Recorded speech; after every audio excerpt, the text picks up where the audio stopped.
Hello guys, assalamualaikum. Ito ipakikita ko sa inyo paano linisin yung mantika na pinagpirituan natin ng chicken. Ito yung sa akin, wala pinahihinit ko kasi lilinisin natin yan para magmukhang bago. Sayang naman kung itatapon natin, isang beses lang natin ginamit. Kaya ang gagawin natin, nilinisin muna natin para luminaw din yung kulay ng ating mantika. Then, ganito lang yan guys, kasimple. Ayan guys, nakikita nyo meron akong isang kutsarang cornstarch. So ngayon lagyan natin siya ng tubig. So nalagyan natin siya ng tubig guys. So ngayon ang gagawin natin, hayaan natin siya maghalo-halo, matunaw yung ating nilagay na cornstarch. Okay ngayon guys, lalagay natin siya dito sa ating...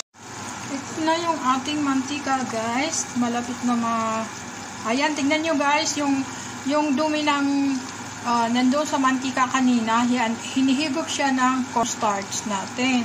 Kaya lahat ng dumi, mapupunta yan dyan sa ating cornstarch.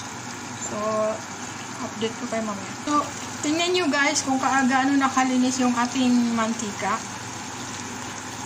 See?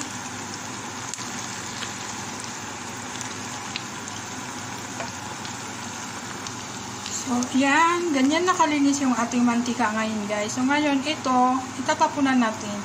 Lagyan muna natin dito. Tapunan natin mamaya pag lumamig.